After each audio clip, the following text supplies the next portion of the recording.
ओम नमः शिवाय।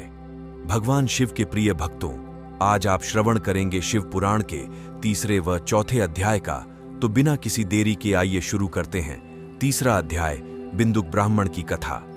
श्री सूत जी बोले, शौनक सुनो, मैं तुम्हारे सामने एक अन्य गोपनीय कथा का वर्णन करूंगा, क्योंकि तुम शिव भक्तों में अग्रगण्य व वेद वेत्ताओं में श्रेष्ठ हो।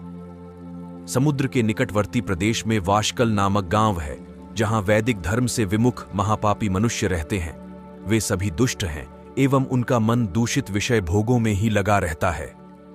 वे देवताओं एवं भाग्य पर विश्वास नहीं करते। वे सभी कुटिल वृत्ति वाले हैं, किसानी करते हैं और विभिन्न प्रकार के अस्त्र शस्त्र रखते हैं। वे व्यभिचारी हैं। वे इस बात से पूर्णतः अनजान हैं कि ज्ञान, वैराग्य तथा सद्धर्म ही मनुष्य के लिए परम पुरुषार्थ हैं। वे सभी पशु बुद्धि हैं। अन्य समुदाय के लोग भी उन्हीं की तरह बुरे विचार रखने वाले, धर्म से विमुख हैं। वे नित्य कुकर्म में लगे रहते हैं एवं सदा विषय भोगों में डूबे रहते हैं। वहां की स्त्रियां भी बुरे स्वभाव की, स्वेच्छाचारिणी, पाप में डूबी, कुटिल सोच वाली और व्यभिचारिणी हैं। वे सभी सद्व्यवहार तथा सदाचार से सर्वथा शून्य हैं। वहां सिर्फ दुष्टों का निवास है। वाशकल नामक गांव में बिंदुक नाम का एक ब्राह्मण रहता था। वह अधर्मी, दुरात्मा एवं महापापी था। उसकी स्त्री बहुत सुंदर थी। उसका नाम चंचुला था। वह सदा उत्तम धर्म का पालन करती थी, परंतु बिंदुक वेश्यागामी था। इस तरह कुकर्म करते हुए बहुत समय व्यतीत हो गया। उसकी स्त्री काम से पीड़ित होने पर भी स्वधर्म नाश के भय से क्लेश सहकर भी काफी समय तक धर्म भ्रष्ट नहीं हुई। परंतु आगे चलकर वह भी अपने दुराचारी पति के आचरण से प्रभावित होकर दुराचारिणी और अपने धर्म से विमुख हो गई। इस तरह दुराचार में डूबे हुए उन पति पत्नी का बहुत सा समय व्यर्थ बीत गया।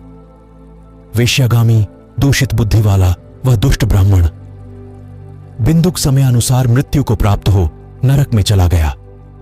बहुत दिनों तक नरक के दुखों को भोगकर वह मूढ़ बुद्धि पापी विंध्य पर्वत पर भयंकर पिशाच हुआ। इधर उस दुराचारी बिंदुक के मर जाने पर वह चंचुला नामक स्त्री बहुत समय तक पुत्रों के साथ अपने घर में रहती रही। पति की मृत्यु के बाद वह भी अपने धर्म से गिरकर पर पुरुषों का संग करने लगी थी। सतियां विपत्ति में भी अपने धर्म का पालन करना नहीं छोड़ती। यही तो तप है। तप कठिन तो होता है, लेकिन इसका फल मीठा होता है। विषयी इस सत्य को नहीं जानता, इसीलिए वह विषयों के विषफल का स्वाद लेते हुए भोग करता है। एक दिन दैव योग से किसी पुण्य पर्व के आने पर वह अपने भाई बंधुओं के साथ गोकर्ण क्षेत्र में गई।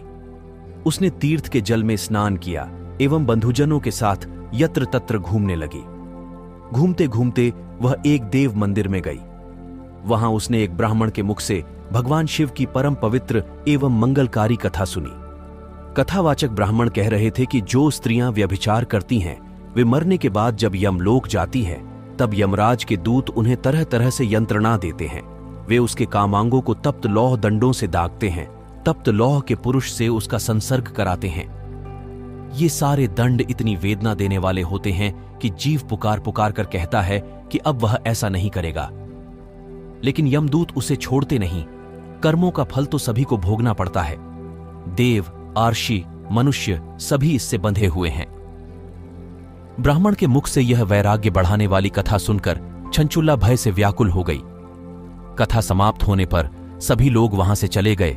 तब कथा बांचने वाले ब्राह्मण देवता से चंचुला ने कहा, हे ब्राह्मण, धर्म को न जानने के कारण मेरे द्वारा बहुत बड़ा दुराचार हुआ है। स्वामी, मेरे ऊपर कृपा कर मेरा उद्धार कीजिए। आपके प्रवचन को सुनकर मुझे इस संसार से वैराग्य हो गया है। मुझ मूढ़ चित्त वाली पापिनी को धिक्कार है। मैं निंदा के योग्य हूं। मैं बुरे विषयों में फंसकर अपने धर्म से विमुख हो गई थी। कौन मुझ जैसी कुमार्ग में मन लगाने वाली पापिनी का साथ देगा? जब यमदूत मेरे गले में फंदा डालकर मुझे बांध कर ले जाएंगे और नरक में मेरे शरीर के टुकड़े करेंगे, तब मैं कैसे उन महायातनाओं को सहन कर पाऊंगी? मैं सब प्रकार से नष्ट हो गई हूं, क्योंकि अभी तक मैं हर तरह से पाप में डूबी रही हूं। हे ब्राह्मण, आप मेरे गुरु हैं, आप ही मेरे माता पिता हैं। मैं आपकी शरण में आई हूं। मुझे अबला का अब आप ही उद्धार कीजिए। शुद्ध चित्त में ही भगवान शिव व पार्वती का वास होता है। वह शुद्धात्मा पुरुष सदाशिव के पद को प्राप्त होता है। इस कथा का श्रवण सभी मनुष्यों के लिए कल्याणकारी है। अतः इसकी आराधना व सेवा करनी चाहिए। ये कथा भवबंधन रूपी रोग का नाश करने वाली है। भगवान शिव की कथा सुनकर हृदय में उसका मनन करना चाहिए। इससे चित्त की शुद्धि होती है। चित्त शुद्धि होने से ज्ञान और वैराग्य के साथ महेश्वर की भक्ति निश्चय ही प्रकट होती है तथा उनके अनुग्रह से दिव्य मुक्ति प्राप्त होती है। जो मनुष्य माया के प्रति आसक्त है वह इस संसार बंधन से मुक्त नहीं हो पाता। हे ब्राह्मण पत्नी, तुम अन्य विषयों से अपने मन को हटाकर भगवान शंकर की इस परम पावन कथा को सुनो। इससे तुम्हारे चित्त की शुद्धि होगी और तुम्हें मोक्ष की प्राप्ति होगी। जो मनुष्य निर्मल हृदय से भगवान शिव के चरणों का चिंतन करता है उसकी एक ही जन्म में मुक्ति हो जाती है। सूत जी कहते हैं, शौनक। यह कहकर वे ब्राह्मण चुप हो गए। उनका हृदय करुणा से भर वे गया। वे ध्यान में मग्न हो गए। ब्राह्मण का उक्त उपदेश सुनकर चंचुल्ला के नेत्रों में आनंद के आंसू छलक आए। वह हर्ष भरे हृदय से ब्राह्मण देवता के चरणों में गिर गई और हाथ जोड़कर बोली, मैं कृतार्थ हो गई। हे ब्राह्मण, शिव भक्तों में श्रेष्ठ स्वामी आप धन्य हैं। आप परमार्थदर्शी हैं और सदा परोपकार में लगे रहते हैं। साधो, मैं नरक के समुद्र में गिर रही हूं, कृपा कर मेरा उद्धार कीजिए।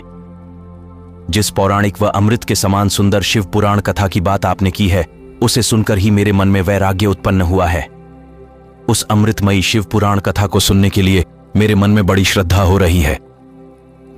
कृपया आप मुझे उसे सुनाइए।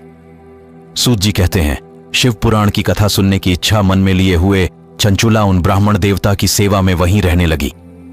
उस गोकर्ण नामक महाक्षेत्र में उन ब्राह्मण देवता के मुख से पुराण की भक्ति, ज्ञान और वैराग्य बढ़ाने वाली और मुक्ति देने वाली परम उत्तम कथा सुनकर कृतार्थ हुई। उसका चित्त शुद्ध हो गया। वह अपने हृदय में शिव के सगुण रूप का चिंतन करने लगी। वह सदैव शिव के सच्चिदानंदमय स्वरूप का स्मरण करती थीं। तत्पश्चात अपना समय पूर्ण होने पर चंचुला ने बिना किसी कष्ट के अपना शरीर त्याग दिया। उसे लेने के लिए एक दिव्य विमान वहां पहुंचा। यह विमान शोभा साधनों से सजा था एवं शिवगणों से सुशोभित था। चंचुला विमान से शिवपुरी पहुंची। उसके सारे पाप धुल गए। वह दिव्यांगना हो गई। वह गौरांगी देवी मस्तक पर अर्धचंद्र का मुकुट व अन्य दिव्य आभूषण पहने शिवपुरी पहुंची। वहां उसने सनातन देवता त्रिनेत्रधारी महादेव शिव को देखा। सभी देवता उनकी सेवा में भक्तिभाव से उपस्थित थे। उनकी अंग कांति करोड़ों सूर्यों के समान प्रकाशित हो रही थी। 5 मुख और हर मुख में 3-3 नेत्र थे। मस्तक पर अर्धचंद्राकार मुकुट शोभायमान हो रहा था। कंठ में नील चिन्ह था। उनके साथ में देवी गौरी विराजमान थीं, जो विद्युत पुंज के समान प्रकाशित हो रही थीं। महादेव जी की कांति कपूर के समान गौर थी। उनके शरीर पर श्वेत वस्त्र थे तथा शरीर श्वेत भस्म से युक्त था। इस प्रकार भगवान शिव के परम उज्ज्वल रूप के दर्शन कर चंचुला बहुत प्रसन्न हुई। उसने भगवान को बारंबार प्रणाम किया और हाथ जोड़कर प्रेम, आनंद और संतोष से युक्त हो विनीत भाव से खड़ी हो गई। उसके नेत्रों से आनंदाश्रुओं की धारा बहने लगी। भगवान शंकर व भगवती गौरी उमा ने करुणा के साथ सौम्य दृष्टि से देखकर चंचुला को अपने पास बुलाया। गौरी उमा ने उसे प्रेम पूर्वक अपनी सखी बना लिया।